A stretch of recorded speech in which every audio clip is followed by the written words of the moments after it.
Assalamualaikum, my name is Tunadi Farzana and I will be presenting about treatment for pneumonia patients. Before we going into more further on treatment, I will be explaining on the definition of pneumonia.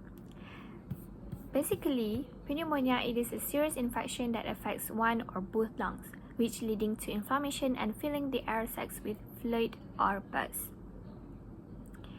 Pneumonia treatment varies based on the underlying cause, severity, and the patient's overall health. Here's a comprehensive overview of the treatment options available.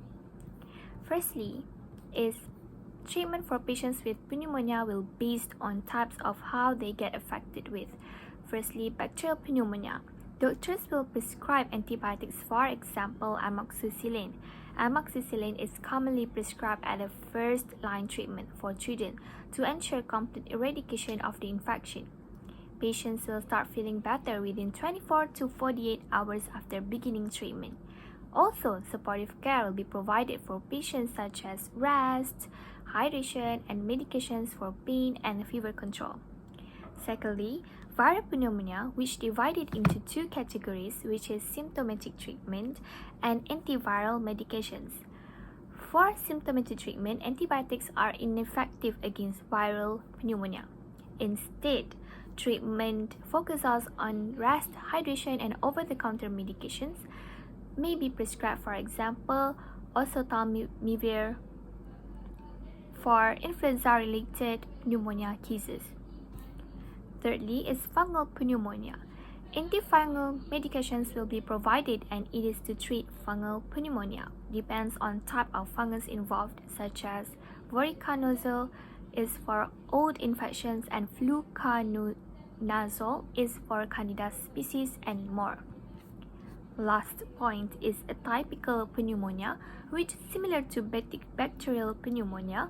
Atypical pneumonia may require antibiotics, for example, Mycoplasma bacteria, which can be treated with antibiotics such as azithromycin, but for mild cases can be managed with rest and self-care at home.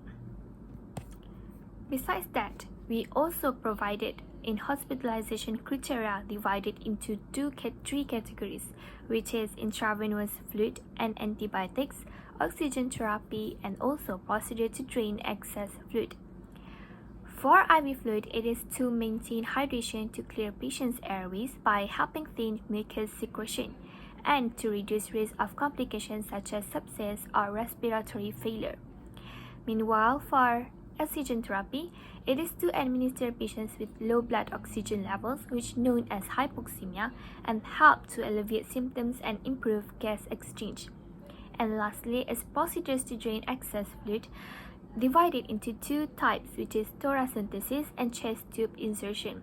For thoracentesis, basically is for patients that having a pleural effusion, which function to remove excess fluid. Meanwhile, for chest tube insertion, fluid it is basically for patients that having infected pleural fluid. Before we going into last session, I will be presenting about prevention, which is for prevention there will be two categories, which is pneumococcal vaccine and flu vaccine. For pneumococcal vaccine, it is recommended children under 5 and adults over 65. Meanwhile, for flu vaccine will be taking annually shots to prevent pneumonia caused by influenza. In summary, effective pneumonia treatment requires a tailored approach based on its cause and severity, emphasizing medication adherence and supportive care to facilitate recovery. And that's all from me. Thank you.